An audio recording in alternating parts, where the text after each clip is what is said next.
أمريكا قبل الحوحات وتدرو محاور تجري تجبر زلازقة تحيلات لام خلت سيناترات أمريكا نتي أنصار جونوسايدا ورار تقاليسو عالم زسد من تاريخ السرحة تريف بفلايد ما أرم 7 مس عالم لخوان زي من ساوي عتقات جلتات قنصلتي مديبو مرقق حقي أوصيهم علوم منيستر تمرتي فيدرالن بيرو تمرتي تجراين زلعلو بوليتيكاو تحشتو زلو وطت صعبو نأسات 29 شح تفتنتي تمارو 12 كفلي تجارو عبي مزاز حيزو مصيلهم بيرو تمرتي تجراي لومي حدغنيا سقومتي كوسد مخانو علاو غيرلهم قبل علي تفتنتي تمارو 12 كفلي دما خبير سغات فتيرلهم نايزي زرزر معباله بصفحات حزنا يلنا خلت العلو تمرر يونيفرسيتي عدغرات بعطوقات حالتا تعفينهم أبزي ناي معفان أزر ربي جبن دما أم حدا ريزوبا مورا إيدو كم زلو يقلس يزلو زرزرو حزنا لنا أب معرب تجراي كابتات سجدي حدش نوسي تفتيرهم أب سجدي استخايد خبيرو صعيبو قداتات بسحلهم نزعبو دما حد العلوي أزاز جنرال بهزوت نابتي زوباتن كسقيسلهم أب سجدي كبابي خبيرو ترتي عسيلو زلو نايزي زرزرون حزنا لنا نايزو من خالوت معبالتات حزي بزرزر كنا كفلو كوينام كسام وداتا حبيركم ناس ونحو برايم تجرينيا تختاتلهم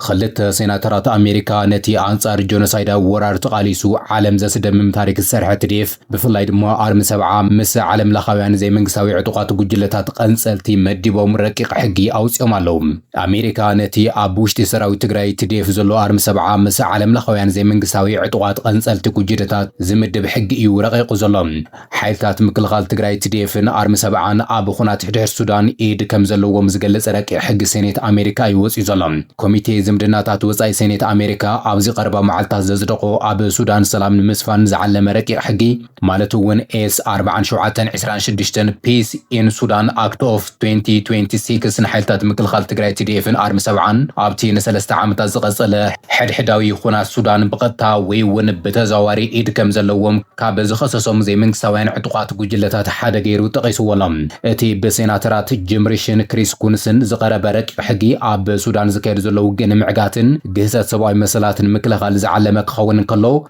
ترقيق حقي أب سودان زي من سوين عتقات يساتفو كم زلو زرزر قميطلهم كابتوم زي من سوين عتقات جلتات شم زرزر وشت دمان حالتات مكلخال تجراي تديف أرم 7 حاويسو كم بعلتي قنصالي جل روسيا زخونه واغنر جروب نايدب سودان عتق تامزجون دزر ولفسن زعمسلو عقراوين عتقات غنن سريع ويزركب ازي عزيز حزن معبال امريكا مقصلتاتي ابل علي مريحنه حوحاتن وتادراوي محوراتن التكايدو زلا دبلوماسياوي صعنتو كخون كم زخل يقلص علهم ازي ابل علتي انصار جونوسايد وخنا تجراي تاريخ سرح سراوي تجراي زبصح زلو صعنتو بسنكتوم اب مقله زركبو ناي تجراي مرارحه مخانو ون يقلص يزلم ارم 7 ببزحي كاب معرب تجراي تمزابيلوم ناب سودان استسددو وغنات زركبو متغارو خوينوم اتي حيلي اب دوب سودان اب زركب معسكر كم زلوون يفلطيوم يخون بركا بقربا غزيات جميرو تمعطقات ناب زي ملكتهم وجحد حد سودان اتيوم مسواتي ان خفلوا مخونم زملاخت مرتعات كوس يوم صنيحم وتادراو تنتنتي زبقرنا افريكا حويسو استفلالو يصبصبات كم زملاختو حيلتات ارم 7 مستي جنرال عبد الفتاح البرهان زمرحو ناي سودان مدبنيا سراويت بمسلاف انصار ار اي سي فخبدو قات ككايدو كم صنحيوم زملاختم يخون برحو وحاتن مرحتي تكللن مس ناي سودان سراويت وقعو زخونه زمدنا كم زي بلوم اب سودان زغبر وقب زخونه يخون ملكع ايد كم زي بلوم بتدغاغامي كنزقو يوم صنيحم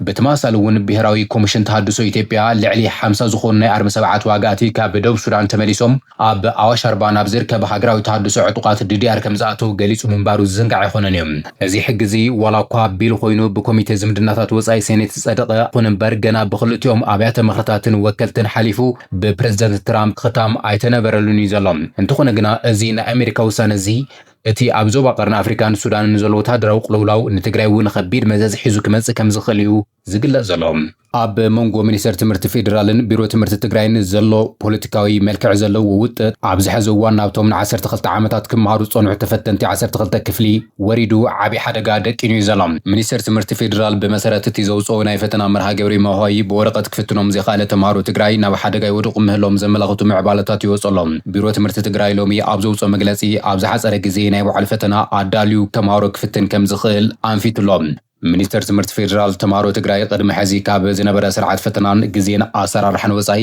ብወረቐት ንዝፍተኑ ተማሃሮ ዝውዕል መፈተኒ ወረቐት ፈተና ስለዘይለኣኸን ቢሮ ትምህርቲ ትግራይ ኣብ ዝሓፀረ ግዜ ፈተና ውፅኡ ተማሃሮ ከም ዝፍትን ሓላፊ ቢሮ ትምህርቲ ትግራይ ኪሮስ ጉዑሽ ገሊጾም። ሓላፊ ቢሮ ትምህርቲ ዶክተር ኪሮስ ጉዑሽ ብወረቐት ክፍተኑ ተባሂሎም ዝተመደቡን በዚ መንገዲ ክዳለዉ ዝጸንሑ ኣስታት 15,000 ተፈተንቲ ተማሃሮ ካብ ሓምለ ጀሚሩ ከውሃብ ትልሚተ ተሓይዙ ከም ዝነበረ ይኹን እምበር ተማሃሮ ትግራይ ካብቲ ብወረቐት ዝውሃብ ፈተና ወጻኢ ብምግባር ናብ ትግራይ ክሳብ ሕዚ መፈተኒ ወረቐት ከም ዘይተለኣኸ ገሊጾም። ሕዚ ብዘሎ ኩነታት ናብ ትግራይ ወረቐት ፈተና ዘየስድድ ምንም ምኽንያት የለን ዝበለ ንሱ እቲ ፈተና ብኣውሮፕላን ዝመጽን ብፌደራል ፖሊስ ዝሕሎን እዩ እንተኾነ ግና ኣብ ትግራይ እዚ ንምትግባር ዘጸግም ዝኾነ ዓይነት ምኽንያት የለን ክብል ተዛሪቡ እዩ። ካቢኔ ብሄራዊ ክልላዊ መንግስቲ ትግራይ እውን እዚ ፍታሕ ክረክብ ደብዳቤ ልኢኹ ክሳብ ሕዚ ዝተዋሃበ ዕላዊ መልሲ የለን ኢሉ ኪሮስ ጉዑሽ حمل حدا كجمر تباهلو نزنبرة فتنا تمهارو سنة 29 ناب يونيفرسيتي كاتو زقبا ولا كوانت نبرة بمنستر تمرت مغنيات سلس تغيرت تمهارو كيق وعزو دما آت حساسي بيوم منستر تمرت فيدرال اتي فتنا بستتحازر لقزين سرعتن كي كايرزو سنو سانة كم منغستيز تو سنة بوليتكاو نسانة مغزل تانايتي جونوسايدا وخونات كم زخونة زقالس دكتور كيروس قعش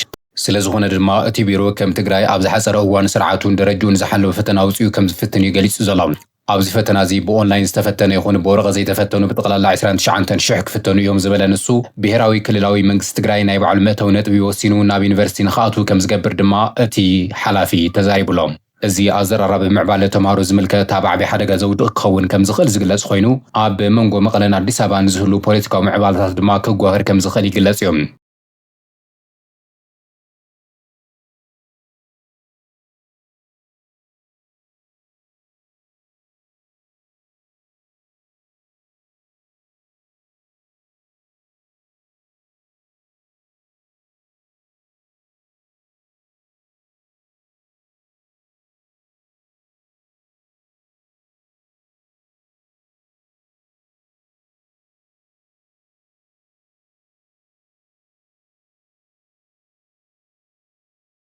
ዘሎ ዘሰቅ ገፋ መናሰይ ኣብ ማሕበራዊ ሚድያ ዓቢ ምልዓልን ተቆመና ስዒብሎም ኣብ ማሕበራዊ መራኸብታት ንጠፍትን ዓቢ ጽልዋ ዝፈጥሩ ተጋሩ ሓዊሱ ሰሙያ ኪነ ጥበብ እውን እቲ መናሰይ ዕላማ ዝገበረ ገፋ ይቃወም እዮም ዘለዎም። ብኣንጻሩ ድማ ካብ መንግስታዊ መራኸብቲ ሓፋሽ ትግራይ ሓንቲ ዝኾነት ድምፂ ወያነ ትግራይ ነቶም ኣሕዋትና ኣይትክፈፉ ብምባል ዝቃወሙ ዘለዉ ተጋሩ ነጠፍቲ ማሕበራዊ ሚድያ ሸቃጦ ይኹም ዝብል ትሕዝቶ ዘለዎ መግለጺ ኣውፅያላ። ኣብ ማሕበራዊ መራኸቢ ቲክቶክ ኣስታት 6 ሚልዮን ተኸታሊ ዘለዎ ቲክቶከር ኣዱናይ ኣብ ትግራይ ተፈጢሩ ብዘሎ ኩነታት ከቢድ ሸቕሎ ዝገለጸ ኮይኑ መናእሰይ ተስፋታቶም ዘጸልምት ዘሎ ናይ ኩናት ምንቅስቓስ ደው ክብል ይግባእ ኢሉ ኩናት ንድሕሪት እምበር ንቕድሚት ክወስደና ይኽእልን ዝበለ ንሱ ሕዚ እውን እንተኾነ ንኩናት ዘላዕሉ ዘለዉ ኩነታት ተስፋ መንእሰይ ዘቐጭጭ ክብል እዩ ተዛሪቡ ዘሎ። ተጋሩ መናእሰያት እንትግፈፉ ዝድግፍ ዘሎ ድምፂ ወያነ ትግራይ ነዚ ኣብ ዝሃቦ ምላሽ ግና ብሽም ቲክቶከር ንውልቀ ረብሖም ክብሉ ተዓሰብቲ ጆኖሳይደራዊ ኣገዛዛ ኣብዪ ኣሕመድ ብምዃን ንመሰልን ክብርን ህዝቢ ትግራይ የጸለሙ ኣለዉ ክብል ገሊጾም ብሽም ግፋ ሽቅጡ ኣለዉ ዝበሎም ውልቀ ሰባት ኣደብ ክገዝኡ ከም ዝግባእ ድማ ኣብ ዘውፅኦ ሓተታ ይገሊጹ ዘሎ። ድምፂ ወያነ ትግራይ ኣብ ማሕበራዊ መርበባት ዝተዋሃበ ምላሽ ኢሉ ኣብ ዘውፅኦ ሓተታዊ ጽሑፍ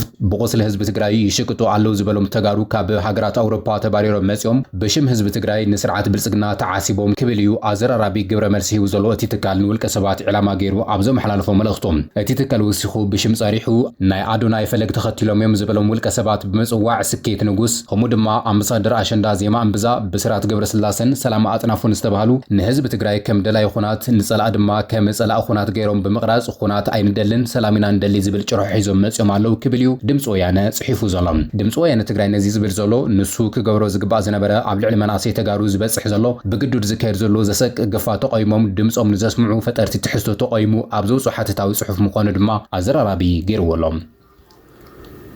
ኣብ ዞባ ምዕራብ ትግራይ ከባብታት ጸገዴ ጣብያ ዓዲ ሰላም ፍሉይ ቦታ ዓዲ ክብረት ኣብ መንጎ ዕጡቓት ፋኖን ብልጽግናን ዝተኻየደ ውግእ ኣብቲ ከባቢ ዓብዪ ነውፂ ፈጢሩ። ኣብ ዞባ ምዕራብ ትግራይ ወረዳ ጸገዴ ጣብያ ዓዲ ሰላም ፍሉይ ቦታ ዓዲ ክብረት ኣብ መንጎ ዕጡቓት ምልሻን ብልጽግናን ብዝተኻየደ ውግእ ከቢድ ጉድኣታት ከም ዝተመዝገበ ተገሊጹ።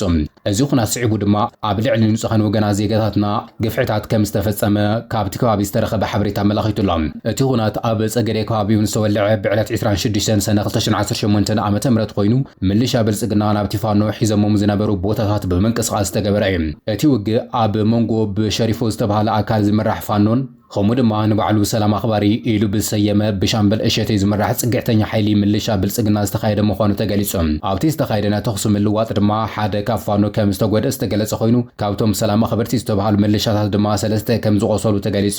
እቲ ናይ ብልጽግና ሓይሊ ብበዝሒ ሰብ ተተኳሰን ልዕልነት ከም ዝነበረ ዝተገለጸ ኮይኑ ብምኽንያት ዝነበረ ናይ ሓይሊ ዘይምምጣን ድማ ፋኖ ንድሕሪት ናብ ክልል ኣምሓራ ከንስሕብ ከም ዝተገደደ ዝገለጹ ፍልፍላት ድሕሪት ውግእ ግና ኣብ ልዕሊ ነበርቲ ንጹሃን ተጋሩ ወገናት ዘስካሕክሕ ነውራን ግፍዕታት ከም ዝተፈጸመ ተገሊጹ እዩ። ብመሰረት እቲ ዝተረኸበ ሓበሬታ ብርክት ዝበላ ናይ ሓረስቶት ጥሪት ተዘሚተን ከም ዝተወሰዳ ተረጋጊጹ። ኣብዚ ሕዚ እዋን ተወሰኽቲ ሓይልታት ካብ ማይጋባ ብኽልተ መኻይን ናብ ዓዲ ሰላም ኣትዮም ከም ዘለዉ ዝተገለጸ ኮይኑ ብተወሳኺ እውን እቲ ኣብ መንጎ ብልጽግናን ፋኖን ዝግበር ዘሎ ውግእ ንምሕጋዝ ናይ ኢትዮጵያ መከላኸሊ ሰራዊት 8 ቁራላት ዝመልአ ሓይሊ ሒዙ ካብ እስራኤል ካምፕ ብማይጋባ ኣቢሉ ናብ ዓዲ ሰላም ገጹ ከም ዝተንቀሳቐሰ ምንጭታት ኣረጋጊጾም ኣለዉ። እዚ ከምዚ ኢሉ እናሃለወ ድማ ዋና ኣዛዚ ፖሊስ ኣምሓራ ዝኾነ ጀነራል ናብ ሕሞራ ኣትዮም። ኣብ ከተማ ሕሞራ ከቢድ ናይ ኩናት ምንቅስቓስ ሓይሉ ኣብ ዝቕጽለሉ ዘሎ እዋን እዩ እቲ ኣዛዚ ናብቲ ብሓይሊ ዝተወረረ ግዝኣት ትግራይ ዝኾነ ሕሞራ ኣትዩ ምስቶም ዘይሕጋውያን ኣመሓደርቲ ተራኺቡ ዘሎ። ኣዘራራቢ ላዕለዋይ ኣመራርሓ ዩኒቨርሲቲ ዓዲግራት ዶክተር የማነ ገብረ ማርያም ኣብ ትሕቲ ቀይዲ ከም ዝውዓለ ተረጋጊጹ። ኣብ ዩኒቨርሲቲ ዓዲግራት ዲን ዝኾነ ዶክተር የማነ ገብረ ማርያም ምስ መሳርሕቱ ብሃንደበት ብመነቶም ዘይተፈለጡ ኣካላት ካብ መንገዲ ተዓፊኑ ከም ዝተወሰደ ተረጋጊጹ ኣሎ። ዲን ኮሌጅ ጥዕና ሳይንስ ዩኒቨርሲቲ ዓዲግራት ዝኾነ ዶክተር የማነ ገብረ ማርያም ከምኡ ድማ መሳርሕቱ ዝኾነ መምህርን ተመራማርን እምባይ ኣማርን ትማሊ ዕለት 27 ሰነ 2018 ዓ.ም ብዕጡቓት ተታሒዞም። ዶክተር የማነ ገብረ ማርያም ትማሊ ካብ ዓዲግራት ናብ መቐለ ንስራሕ እናተጓዓዘ እናሃለወ እዩ ኣብ ከባቢ ዕዳጋ ሓሙስ ተታሒዙ ናብ ዓዲግራት ተመሊሱ ኣብዚ ሕዚ እዋን ኣብ ቀበሌ 03 ኣብ ዝርከብ ፖሊስ ጣብያ ተኣሲሩ ከም ዘሎ ዝተፈለጠ።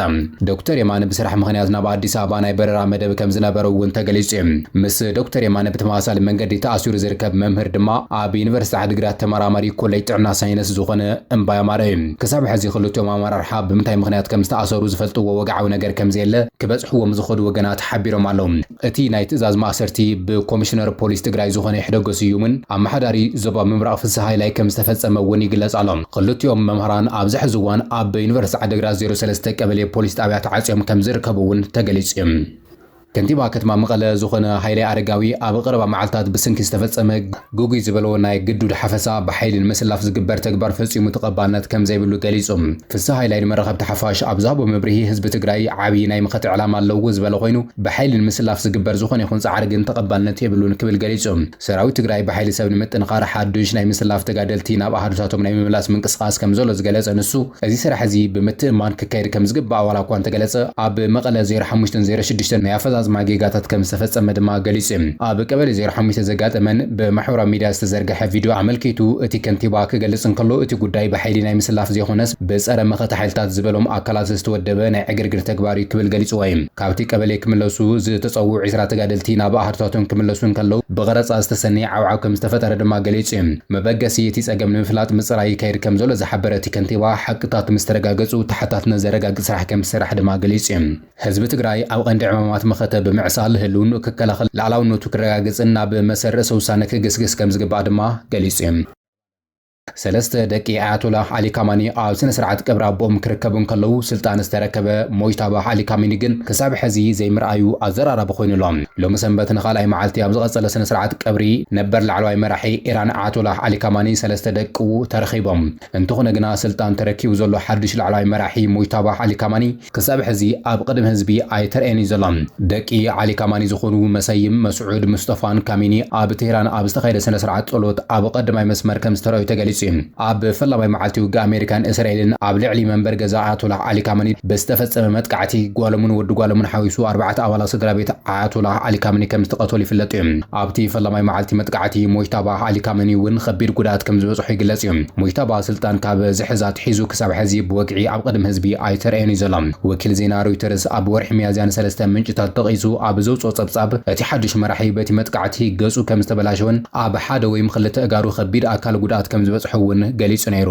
እቲ ወዲ 56 ዓመት ሞይታባህ ዓሊ ካማኒ ካብ ዝበጽሑ ጉድኣትን ሓወይ ምዃኑ ኣእምሮ እውን ንጡፍ ከም ዝኾነ ይንገረሉ ኣሎ። ኣብዚ ሕዚ እዋን ዝወፁ ዘለዉ ጸብጻባት ከም ዘመላኽትዎ ሞይታባህ ካሚኒ ብድምፂ ኣብ ዝካየዱ ናይ ኦንላይን ኣኼባታት ይሳተፉ ምህላዎም ዝግለጽ ኮይኑ ምስ ኣሜሪካ ኣብ ዝግበር ዘተ ዝኣመሰሉ ኣገደስቲ ውሳነታት ይህብ ከም ዘሎ እውን ይፍለጥ እዩ።